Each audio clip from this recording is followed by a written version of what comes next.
नहीं नहीं, कोई मेरे पास नहीं आएगा। अगर किसी ने आकर मुझे छूने की भी कोशिश की तो मैं अपने आप को मार डालूंगी। सब के सब चले जाओ। वह हाथ में कांच का टुकड़ा लिए चीख चीख कर बोल रही थी। उसकी आंखें लगातार नफरत की आग उगल रही थी। ऐसा लग रहा था जैसे उसे अब इस दुनिया से कोई मतलब ही नहीं है। उसके लिए ये जीवन एक मिट्टी के बराबर है। जबकि उसके घर वालों उसकी टूटी बिखरी हालत देखकर खून के आंसू रो रहे थे। माँ अपनी बेटी को पागलों जैसी स्थिति में देखकर खुद पागल हुए जा रही थी। जबकि उसका पति अपने आप को गुनहगार महसूस कर रहा था, क्योंकि उसके रहते हुए भी उसकी पत्नी की हालत ऐसी हुई थी। नहीं बेटा नहीं, ऐसा मत करो। यह कांच का टुकड़ा तुम्हें नुकसान पहुंचा सकता है। आप अपनी मम्मी पापा की बातें क्यों नहीं मान रही हैं? जबकि आप तो हमेशा हम लोगों की बातें माना करती थी। आपने तो कभी भी इनकार नहीं किया। आप इतनी जिद्दी तो नहीं थी। उसके नजदीक जाते हुए व्यक्ति बोल रहा था, जबकि वह जोर जोर से चीख चीख कर कह रही थी कि कोई भी मेरे सामने नहीं आएगा और अभी के अभी सभी लोग मेरे आंखों के सामने से दूर चले जाओ। दिल में हजारों दर्द लिए वह बस बोले जा रही थी। और फिर जब उसका पति उसकी तरफ आगे बढ़ा और बोला, ठीक है मेरी जान, कोई तुम्हारे पास नहीं जाएगा, मुझे तुम पर पूरा भरोसा है, तो वह कहने लगी, नहीं, आपकी जान गंदी हो गई है, मैं आपके लायक नहीं रही। मुझे उसने गंदा कर दिया। मुझे अपने आप से नफरत हो रही है। और फिर वह अचानक से खामोश होकर अपने पति के बाहों में झुल गई। उसकी दर्द उसकी आंखों से साफ झलक रहा था। उसे बेहोश होता हुआ देख सब उसकी तरफ भागे।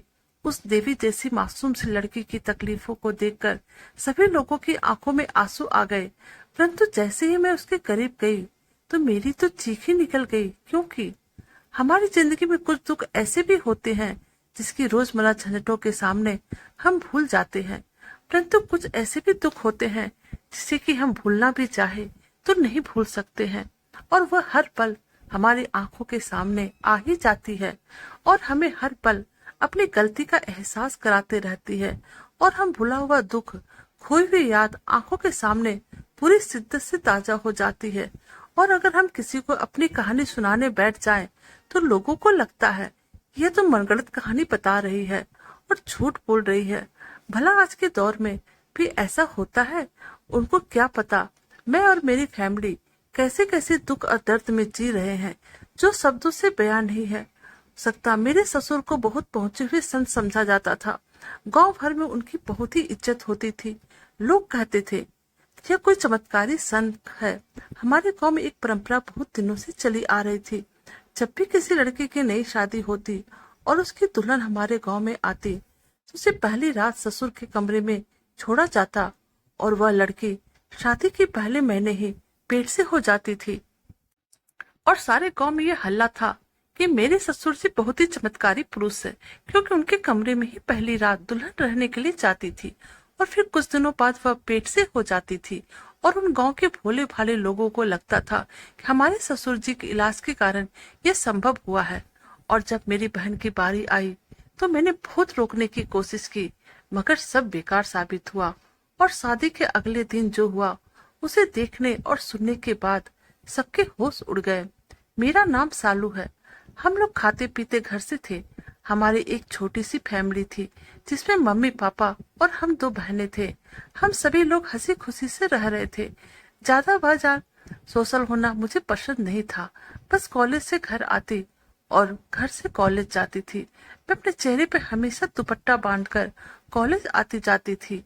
मेरी कोई दोस्त भी ना थी।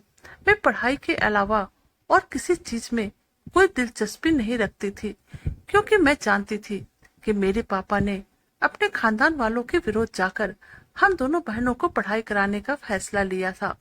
और मैं अपने पापा का सर नीचा होने नहीं देना चाहती थी। मैं चाहती थी कि मेरे माता पिता का सर हमेशा ही ऊंचा रहे और उन्होंने जो भरोसा हम पर रखा है हम उस पर खरा उतरे। मैं हमेशा खामोश रहती थी, परंतु मेरी नजर हर चीजों पे बहुत ही गहरी रहती थी। मेरी आंखें हर चीजों को पहचानने में कभी भी धोखा नहीं खाती थी। मेरी छोटी बहन बहुत ही हंसमुख जिंदा दिल लड़की थी। सब उससे बहुत ही प्यार करते थे और वह सबकी लाडली थी। हम दोनों बहनों की आपस में बहुत ही दोस्ती थी, क्योंकि हमारा और कोई दोस्त नहीं था। जैसे ही मैं 20 साल की हो गई, मेरे घर वालों को मेरी शादी की फिक्र लग गई। हमारे खानदान में लड़कियों की जल्दी ही शादी हो जाती थी, क्योंकि हमारे गांव में बहुत ही पिछड़ा हुआ था, जहां अभी भी लड़कियों को खुलकर जीने की आजादी नहीं थी। लड़कियां 16 साल की हुई ना कि उसकी शादी कर दी जाती थी। अगर कोई लड़की पढ़ लिख जाती तो ऐसा लगता था उसने बहुत बड़ा गुनाह कर लिया है। उसके माँ बाप को हमेशा ही गांव वालों का ताना सुनना पड़ता था। इसलिए मेरे मम्मी पापा ने हम दोनों बहनों को पढ़ने के लिए गांव छोड़कर शहर में आकर रहने लगी, ताकि हम लोगों की अच्छे से पढ़ाई लिखाई हो सके और हमें किसी का ताना भी न सुनना पड़े। हमारा गांव बहुत पिछड़ा हुआ था, परंतु जब भी गांव में कोई शादी ब्याह होती थी तो हम लोगों को गांव जाना ही पड़ता था।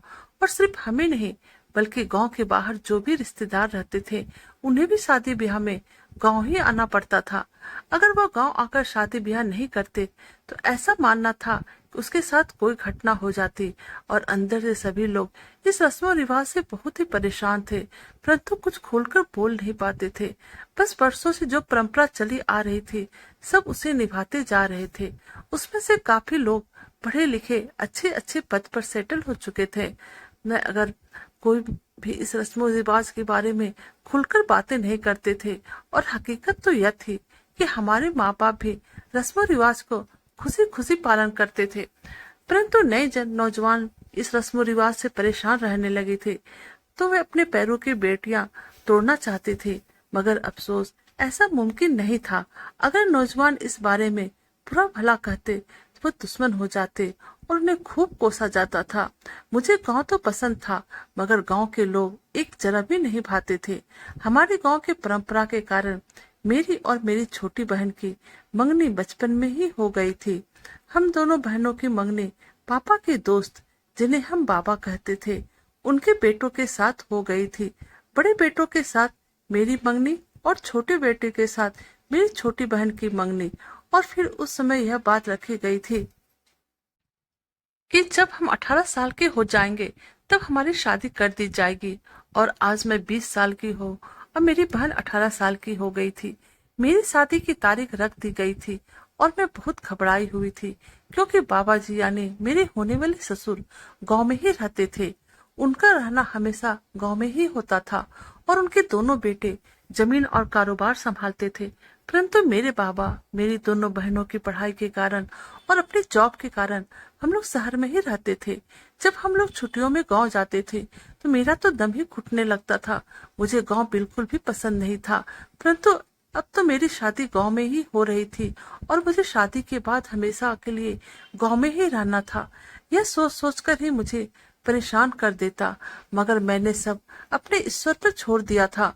अब वही हमें जिस तरह से चाहे रखे। परंतु न जाने जब से मेरी शादी की तारीख पक्की हो गई थी, मेरी इंद्रियां मुझे बोल रही थी कुछ बहुत बड़ा अनहोनी होने वाला है। मगर मैं खुद को दिलासा देती और इस ख्याल को झटक देती।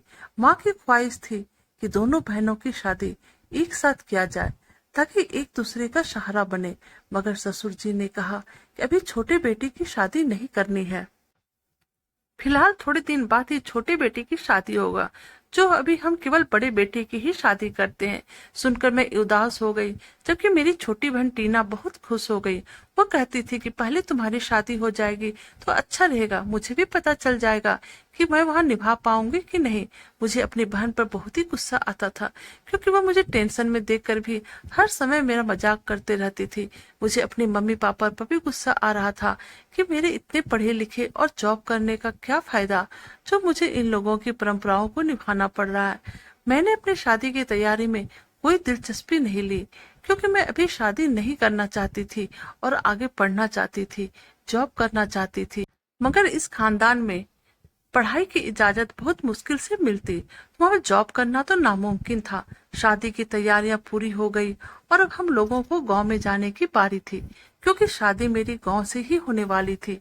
मैं बहुत ही डरी हुई थी और जब शादी हुई तो जिस बात का मुझे सबसे ज्यादा डर था वही हुआ। मेरे ससुर को गांव वाले बहुत ही चमत्कारी बाबा मानते थे। मेरे ससुर का गांव वालों पर बहुत से चमत्कारी उपकार थे। लोग उनका कोई पहुंचा हुआ संत समझते थे। जब भी गांव में किसी की शादी होती तो होने वाली दुल्हन को सुहागरात के दिन मेरे ससुर के पास रात भर के लिए छोड़ दिए जाता था, ताकि ससुर रात में दुल्हन के सामने बैठकर कुछ मंत्र पढ़े और दुल्हन पवित्र संस्कारी बन जाए और जल्दी पेट से हो जाए। और फिर शादी के 1 महीने बाद ही वह पेट से हो जाती थी और पूरे ससुराल में उसकी वाहवाह होती और सब समझते ऐसा मेरे ससुर के आशीर्वाद उनके पढ़े हुए मंत्रों की वजह से हुआ है। जब ससुर को बहुत बड़ा संत समझते और अब जब मेरी बारी आई मैं बहुत डरी हुई थी।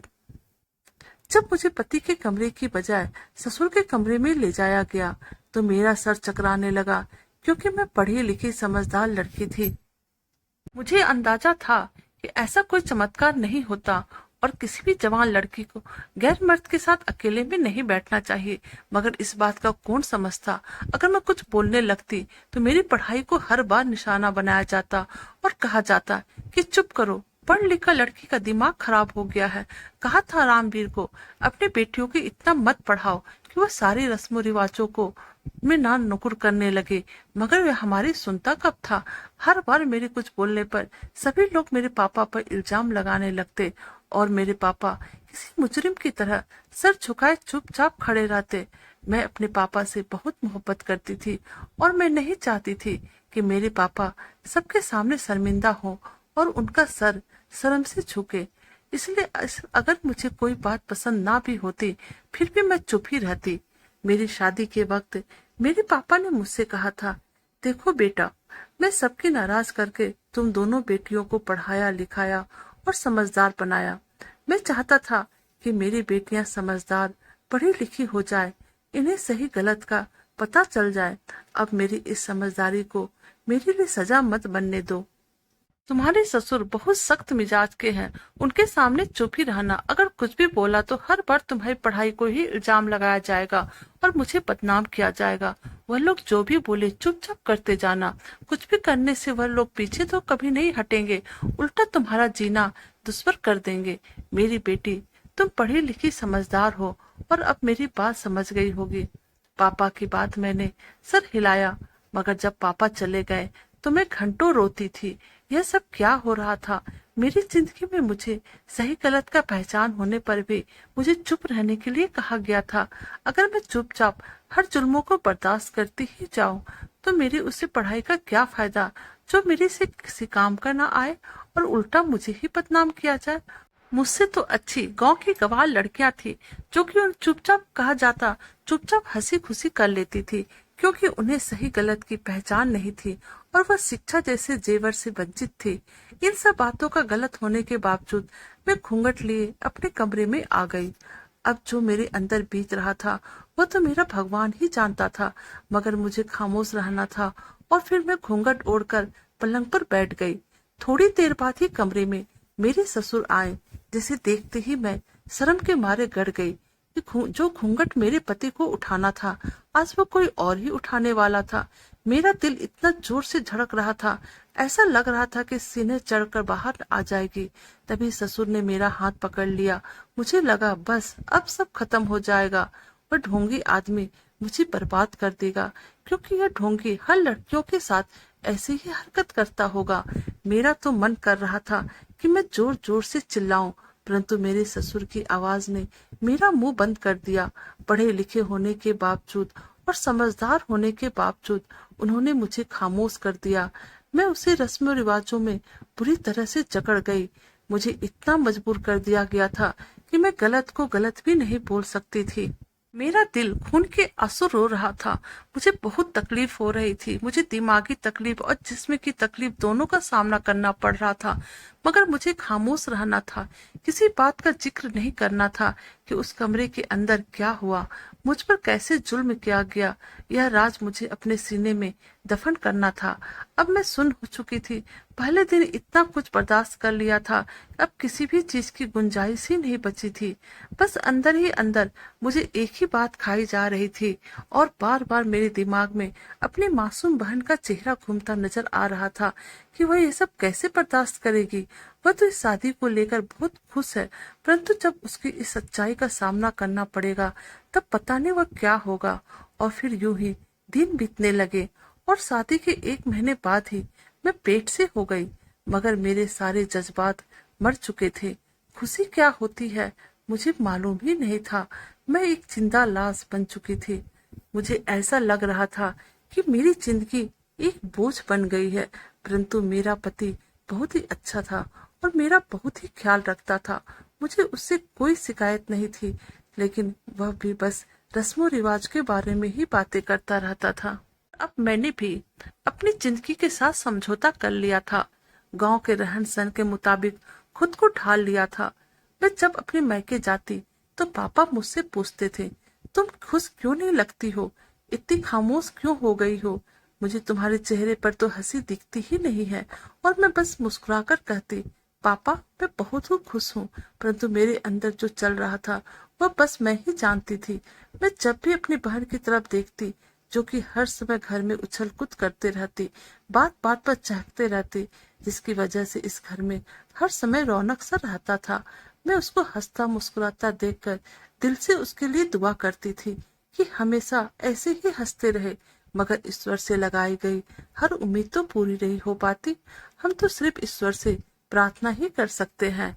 होना ना होना वह हमारे बस में नहीं होती। और अब मेरी आखिरी महीना चल रहा था। मैं हर समय ईश्वर के सामने खड़ी होकर प्रार्थना करती थी कि मुझे बेटा ही पैदा हो, क्योंकि मैं जानती थी इस खानदान में बेटियों का कोई भविष्य नहीं है। और जब मेरी डिलीवरी का वक्त आया तो मैं बहुत डरी हुई थी। पता नहीं मुझे क्या हुआ होगा, बेटा या बेटी। और फिर थोड़ी देर बाद नर्स ने आकर मुझे बताया कि मुबारक हो, आपको बेटी हुई है। और इतना सुनना था कि मेरी आंखों से आंसू गिरते जा रहे थे। जिस बात का डर था वही आ गया।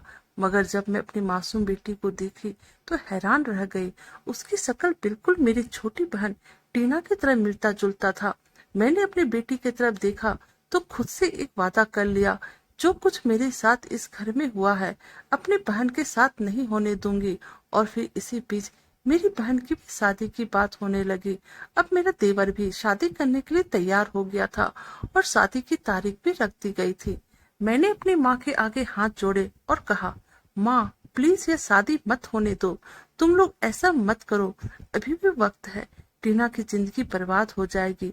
मैंने अपनी पूरी दास्तान माँ को सुनाई कि मेरे साथ शादी की रात क्या हो चुका है। माँ ने मेरी एक बात न सुनी और बोलने लगी, मैं छोटी कहानी बना रही हूँ ताकि टीना का रिश्ता तुम्हारे देवर के साथ ना हो। माँ मुझसे बोली, बेटा हम लोग ने बचपन में ही तुम दोनों बहनों का मंगनी कर दिया था और ये टीना और तुम्हारे देवर का बचपन का ही प्यार है जो कि अब रिश्तों में बंधने जा रहा है। अगर हम लोगों ने ऐसा वैसा कुछ किया और फिर हम लोगों के तुम्हारे ससुराल वालों को गुस्सा का सामना करना पड़ेगा। और तुम्हारे ससुर के तो इस गांव में बहुत ही इज्जत है, उनके बारे में कोई एक शब्द भी नहीं सुन सकता है, उल्टा सभी लोग हमें ही दोष देंगे। और मैं नहीं चाहती हूँ कि साथ साथ टीना के साथ साथ तुम्हारी भी जिंदगी बर्बाद हो, क्योंकि बात अब बहुत आगे बढ़ चुकी है और शादी की तारीख भी फाइनल हो चुका है। अगर हम लोगों ने शादी रोकी तो हो सकता है तुम्हारा देवर कोई गलत कदम उठा ले। तुम नहीं जानती हो इस तरह का मामला बहुत नाजुक होता है। माँ मुझे समझा रही थी। मैंने माँ से कहा, माँ बेटियां भी तो नाजुक होती है। इतना कहकर मैं वहां नहीं रुकी और छत पर चली आई। आखिरकार शादी का दिन आ गया। मेरी छोटी बहन टीना दुल्हन बनकर बहुत प्यारी लग रही थी। उसे विदा करके हम लोग घर लाए और जब मेरी बहन का टाइम आया ससुर के साथ रात बिताने का, तो मैंने टीना को यह रस्म निभाने से मना कर दिया कि मैं उस रस्मों की हकीकत जानती थी। लेकिन घर वालों ने जबरदस्ती बहन को ससुर के कपड़े में छोड़ दिया। किसी ने मेरी बात नहीं सुनी। माँ बाबा भी मुझे ही आंखें दिखाते रहे और पति ने तो डांट कर चुप करवा दिया। और फिर ससुर सारी रात मेरी बहन के साथ वही सब करता रहा जो उसने मेरे साथ किया था, जो शायद और लड़कियों के साथ भी करता होगा। इतना दर्द वाला वक्त था। मेरी मासूम बहन ये सब कैसे बर्दाश्त करती होगी। उसे तो कांटा भी चुभता था तो सुर मचा देती थी। सारी रात ना जाने किस हाल में रही होगी। यह सोचकर मैं सारी रात जागती रही और बिल्ली की तरह सारे घर में चक्कर काटती रही। मम्मी पापा भी आज रात यहाँ पर रुक गए थे, क्योंकि हमारी पुश्तैनी घर भी मेरे ससुर के पास वाले घर के सामने ही था। यानी हम लोगों का घर भी हमारे ससुर के घर से ही जुड़ा हुआ था। केवल एक दीवार का फासला था। मैं कैसे यह रात काटी वह मैं ही जानती थी। सुबह हुई, मैं इंतजार में बैठी थी कि कब मेरी बहन कमरे से बाहर निकलेगी तो मैं उससे बातें करूंगी। परंतु जब काफी देर हो गई और मेरी बहन कमरे से बाहर नहीं निकली तो अचानक ससुर कमरे से बाहर आए और बोले कि पता नहीं छोटी बहू को क्या हो गया है, वह बेहोश हो गई है और कुछ बोल ही नहीं रही है।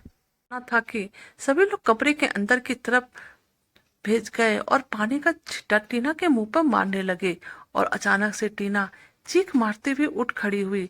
उसका अंदाज बिल्कुल बदला हुआ लग रहा था और वह चल भी नहीं पा रही थी। उसके शरीर से खून निकल रहा था। वह सबसे चिल्ला चिल्ला कर कह रही थी कि कोई भी मेरे पास नहीं आएगा।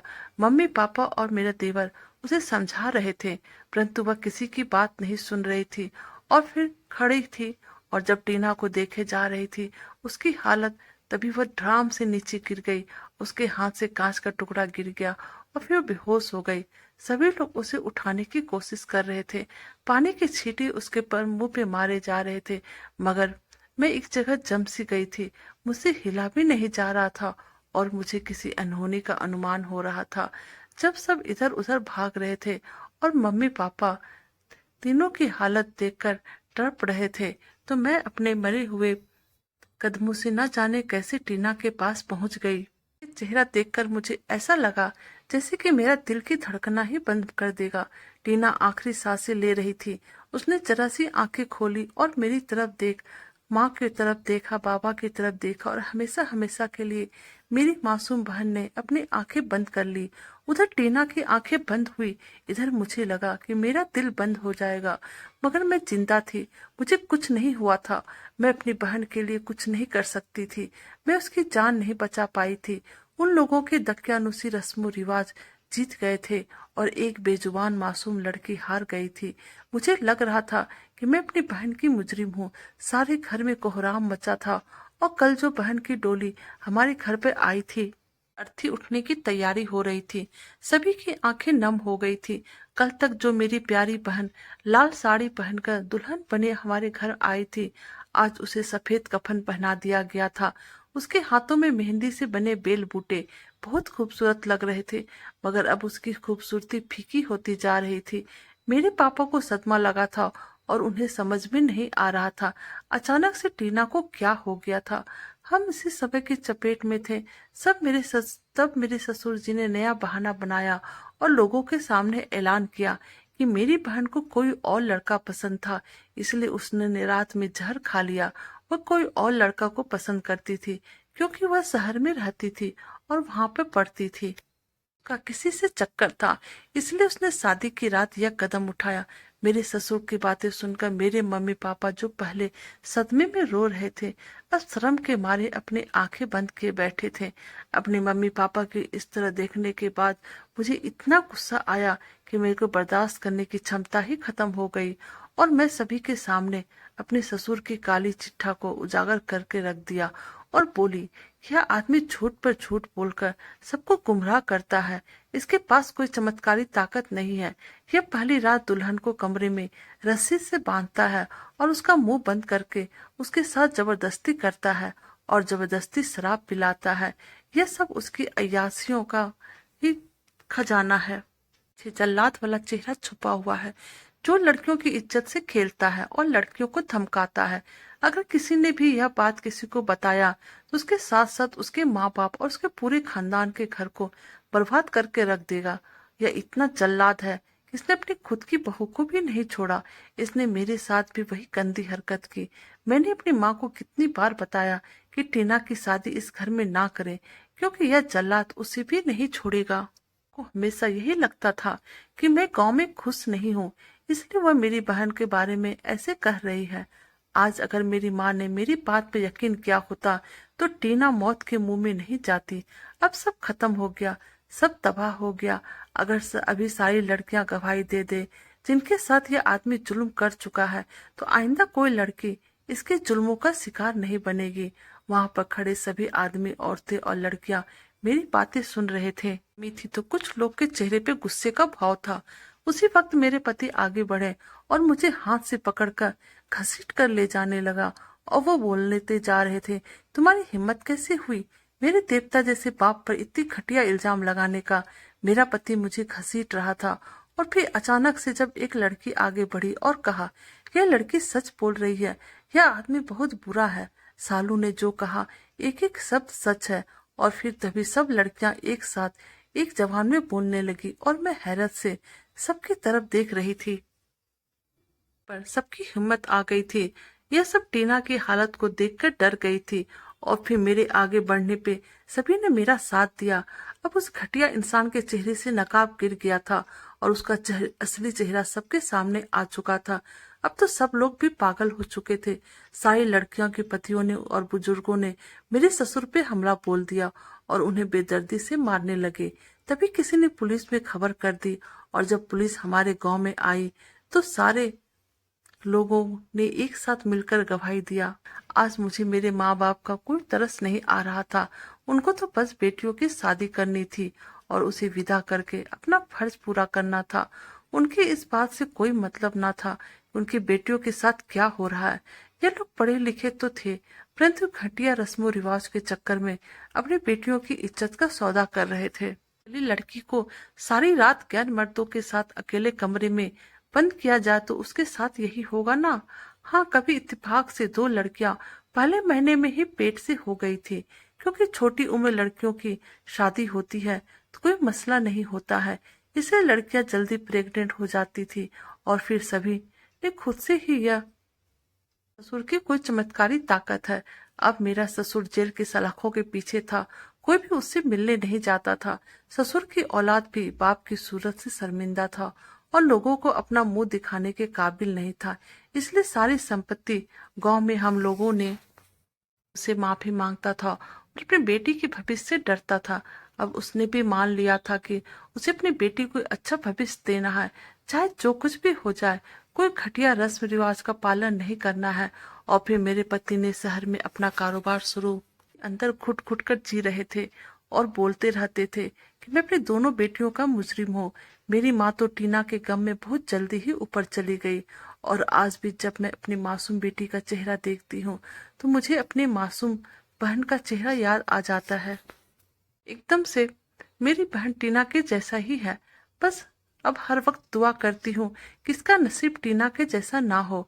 और उनमें उन माँ बाप से भी गुजारिश है कि अपनी बेटियों का रिश्ता और देखकर करे, अपनी बेटियों को भेड़ बकरी ना समझे, जिस कारण बाद में बेटियों का इसी तरह का हर्ष होता है और फिजूल के रस्मों रिवाजों का भेंट बेटियां ही चढ़ती है और अपनी जिंदगी को अपने हाथों से खत्म कर लेती है।